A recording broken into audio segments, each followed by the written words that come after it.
Friends, ఇది పాయ అండి. పొట్టేలు కాళ్ళు. వీటితోని నేను కూర ఎలా వండాలి, ఎంత సింపుల్గా వండొచ్చు, అది కూడా కుక్కర్లో చూపిస్తాను చూడండి.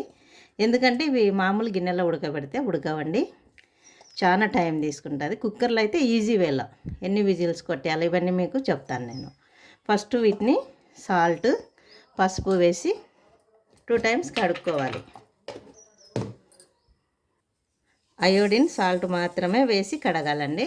ఎందుకంటే అయోడిన్ సాల్టే మనకు నచ్చని స్మెల్ని అవాయిడ్ చేస్తుంది. ఇది పసుపు, జస్ట్ ఇట్లా పసుపుని కూడా చల్లుకొని నీట్గా 2 టైమ్స్ కడుక్కోవాలి.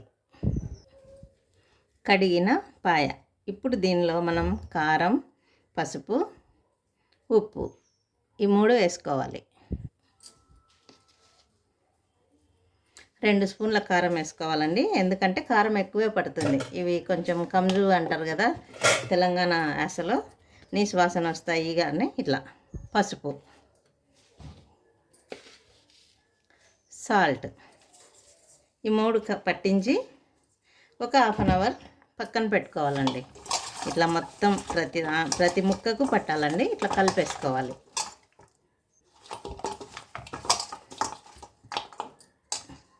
ఇలాగా పట్టించి పక్కన పెట్టుకొని మనం మసాలాలు తయారు చేసుకుందాం. ఫ్రెండ్స్, పాయా కర్రీలో మనం వేసుకోవడానికి మసాలా అల్లము, వెల్లుల్లి ఒక పేస్ట్ వేసుకోవాలండి. చింతపండు, నిమ్మకాయ సైజ్ అంతా చింతపండును ఈనెలు పుల్లలు తీసేసి నానబెట్టుకోవాలి. ధనియా పౌడరు సరిపోయినంత, అంటే మనం 2 స్పూన్లు వేసే వరకు వేసుకోవచ్చు. కొత్తిమీర కట్ట. ఇంతేనండి, మసాలాలు అయితే ఇంతే, ఇంతకంటే నేను ఏమీ వేయను. ఇప్పుడు నేను అల్లం వెల్లుల్లి పేస్ట్ తయారు చేసుకొని ప్రాసెస్లోకి వెళ్దాం. ఫ్రెండ్స్, చింతపండును 2 గ్లాసుల వాటర్ వేసి టీ గ్లాస్తోనే నానబెట్టుకుంటున్నానండి. ఫ్రెండ్స్, బాండి పెట్టుకొని, బాండి అంటే నేను ఎక్కువ కుక్కర్లో చేస్తాను కదండి, కుక్కర్లో పెట్టుకొని వేడయ్యాక ఆయిల్ వేసుకోవాలండి. ఒక 2 స్పూన్ల ఆయిల్ అయితే సరిపోతుంది.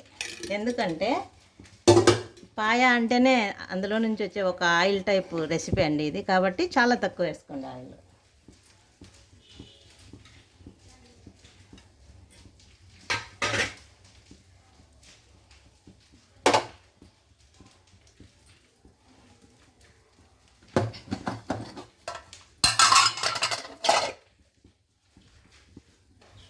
ఇప్పుడు జస్ట్ జీలకర్ర ఇలా వేస్తే ఆయిల్ చిటపట అన్నప్పుడు ఆనియన్స్ వేసుకోవాలండి, ఉల్లిపాయలు.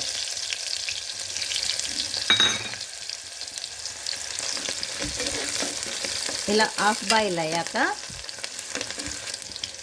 2 స్పూన్ల అల్లం వెల్లుల్లి పేస్ట్ వేసుకోవాలండి. ఎందుకంటే కాళ్ళు 1 కిలో మైని ఉన్నాయి, ఖచ్చితంగా నేను మెజర్ చేసి చెప్తున్నానండి. 1 కిలో కాళ్ళు ఉన్నాయి. ఇలా 2 స్పూన్స్ అల్లం వెల్లుల్లి పేస్ట్ వేసుకోవాలి.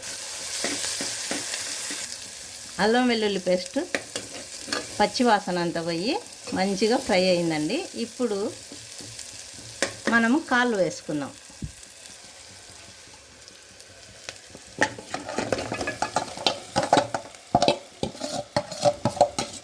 ఈ కాళ్ళు తడిపొడిగానే ఉంటాయండి, ఎందుకంటే వీటిలో నుంచి వాటర్ రాదు కాబట్టి తడిపొడిగానే ఉంటాయి. ఇప్పుడు మనం చింతపండు పులుసు వేసి సెట్ చేసుకోవాలి.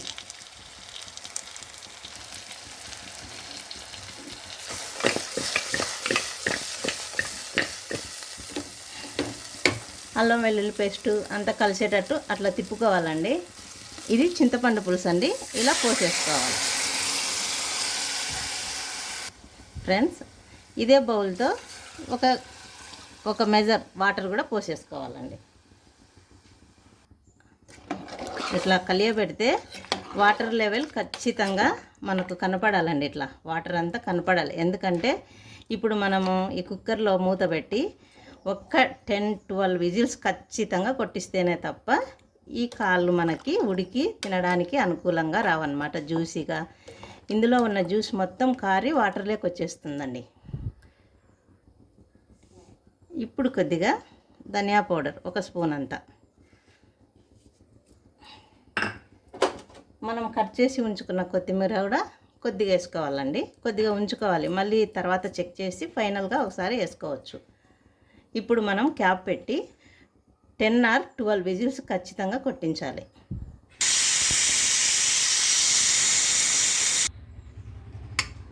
ఫ్రెండ్స్, రెడీ అయిన కాళ్ళ కూర చూడండి ఎంత కరెక్ట్గా సరిపోయిందో కదా. ఈ కూర ఇప్పుడు మధ్యాహ్నం వండితే నైట్ తినండి, నైట్ వండితే మార్నింగ్ తినండి, ఎందుకంటే మగ్గినాక తింటే చాలా టేస్టీగా ఉంటుంది. ఇప్పుడు ఫైనల్గా మనం కొంచెం కొత్తిమీర ఇట్లా యాడ్ చేసుకోవచ్చు.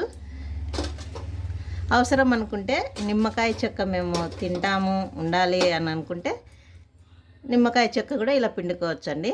ఎందుకంటే నేనైతే ఏం పిండను, ఇది మాకు నైట్ తింటే అందరికీ సరిపోతుంది అన్నమాట. ముగ్గురు తినేయచ్చు ఈ కూరను. ఫ్రెండ్స్, వీడియో నచ్చిందా? నచ్చితే లైక్ చేయండి, షేర్ చేయండి, కుదిరితే కామెంట్ చేయండి. ఒకసారి వండుకొని తిని ట్రై చేయండి. ఇందులో నేను కొబ్బరి మసాలా అలాంటివి ఏమి వేయలేదండి. అల్లం వెల్లుల్లి పేస్ట్, కొత్తిమీర, ధనియా పౌడర్, ఉప్పు, కారం, పసుపు, చింతపండు పులుసు, టమాటా కూడా వేయలేదు. ఇది నా పద్ధతిలో నేను చేసే కాళ్ళకూర అండి. ఒకసారి చూడండి. Thank you friends, thank you for watching. Ready అయిన కాళ్ళకూర అండి. మీరు మళ్ళీ ఒకసారి సాల్ట్ చెక్ చేసుకోండి, ఉప్పు కారాలన్నీ కరెక్ట్గా సరిపోయినాయి అని చెక్ చేసుకున్నాక మీరు తినడానికి అన్నంలో తినండి, రోటీస్లో తినండి, పుల్కాలలో దేనితైనా, రోటీ వెరైటీ దేనితైనా తినొచ్చు. Thank you friends, thank you for watching.